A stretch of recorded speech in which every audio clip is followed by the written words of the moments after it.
I love me a good space film. And the way how Ariana DeBose's career has been as of recently, I think this one was easily a must watch. But was it good? We're going to talk about it. So let's jump into my review of the new film, I.S.S.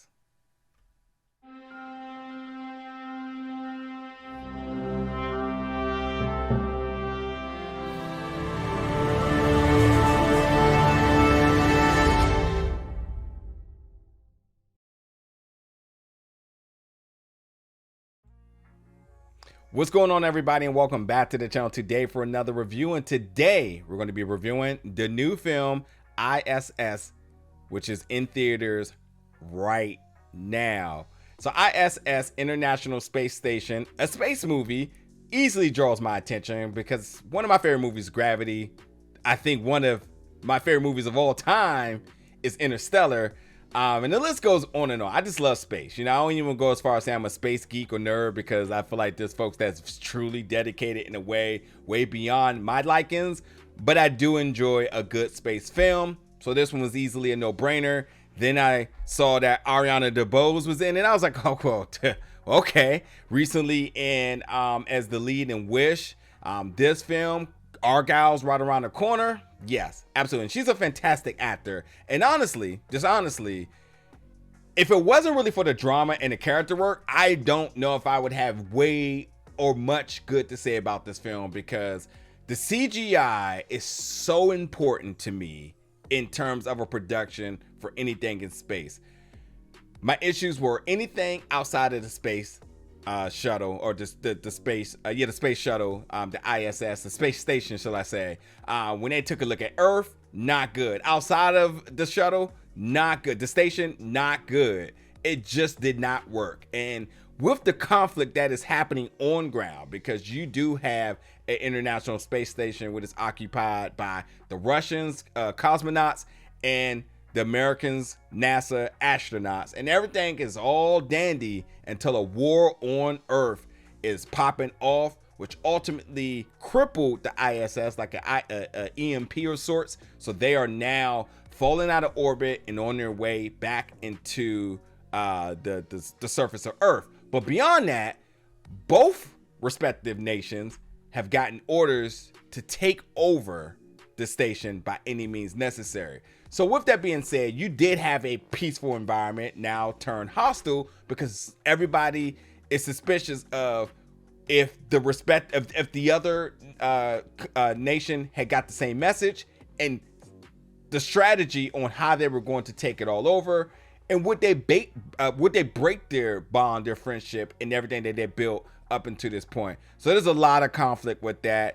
And then Ariana's character, Dr. Foster, is one of the catalysts in trying to keep the peace as possible. And again, just because it's two different nations don't mean that these folks can't intertwine and have strong friendships because of their previous work and time with one another. So it's definitely not just America versus Russia. It's definitely a lot of Russian on Russian, even American on American, and vice and all sorts of different little cross connections, you can say.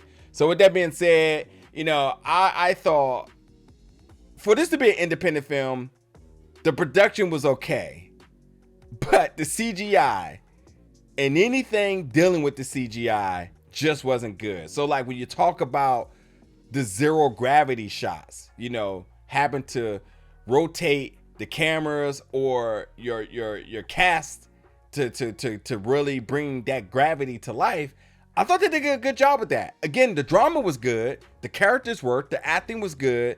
Just the CGI was my problem, and it just threw me off so bad because if it wasn't a good enough budget for it and it wasn't going to be polished, then I would have just avoided anything that involved it at all. And I have to say, with that being said, like the drama was there, and then unpredictably there was some action that kind of came out of nowhere, which was kind of like a good change in pace, because after a while the drama was just going to run dry of this internal chess playing between the two, or well, not between the two countries, but between everybody that's on board, because you don't know who's really on what side.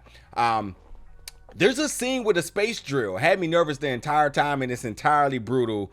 So just be prepared for that as well. But I think, the movie totally does everything very satisfactory besides the CGI. Nothing above and beyond, just very satisfactory. And you can take that however you want. Again, the cast operated very well for what they were given. But even the ending of this film, which was open for exactly what happened on the ground, because you're kind of wondering like what popped off on the ground that started this war. And which is, a part of me is kind of like, I wish I had known, but the other part of me is like, because you kept it about the astronauts, and the cosmonauts in space, you kept it about the drama and the conflict in space. I don't think there was enough movie room or runtime to focus on everything. So it was cool for them to focus on that. And so when it did become to a point of how this movie was going to end, the ending did not cover what was happening, what caused the war, and what is to come next with the surviving members of this space station as it re-enters the Earth atmosphere. So they kept all the drama in space, and I'm not mad at that at all, but I will say, in terms of drama, there's a lot of unpredictability too. Like, I mean, I'm hitting that stuff, so that gives you a little bit of an advantage, but there's still a lot of unpredictability. And we know it's space, so what can go wrong will go wrong, and definitely there's a lot of that. There's a lot of shadiness. There's a lot of backstabbing. There's some action. It gets a little brutal, but the drama is at an all-time high. So, if this sounds like a movie that you're interested in, without a doubt, go check it out. Go check it out. I can't warn you enough. I thought the CGI just was not good, and it really took me out. Anything that looked at Earth, focused on Earth, a shot of Earth, not good. Anything outside of the space station, looking at the space station visual or aerial shots, not good. Just wasn't good to me. And again, independent film, so smaller budget, I just would have just avoided it at all costs. But, they did what they did, and the movie is out and available in theaters right now. Check it out. Y'all let me know what y'all thoughts about it when y'all do. And as always, stay tuned for more reviews very soon.